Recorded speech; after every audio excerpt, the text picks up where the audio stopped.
Multibagger ని identify చేయడానికి ఉండాల్సిన లక్షణాలు 2: high amount of risk, high degree of patience. అప్పుడే market will reward us accordingly.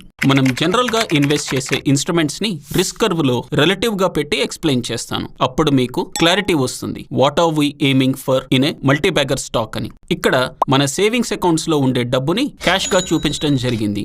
It has very low risk and very low reward. Only reward you get is nominal interest rates, and that too is taxed along with your tax slabs. Next is fixed deposit. It is a proven instrument. మన parents కాలం నుంచి ఉన్న very popular instrument. Unless there is risk with the bank, example Lakshmi Vilas Bank, Global Trust Bank, Dina Bank, your FDs are deemed to be safe. Next is real estate, which is of moderate risk unless మీరు dispute లో ఉన్న property కొంటే తప్ప. ఈ investment గురించి నేను మీకు ఎక్కువగా చెప్పాల్సిన అవసరం లేదు. ఇక స్టాక్స్ ఫండమెంటల్స్ చెక్ చేసుకొని క్యాష్ లో ఇన్వెస్ట్ చేయటం, మీరు కంపెనీ పర్ఫార్మెన్స్ చెక్ చేసుకుంటూ లాంగ్ టర్మ్ లో రివార్డ్స్ పొందుతారు. ఇది ఒక investor game. Next is futures and ఆ తర్వాత ఆప్షన్స్.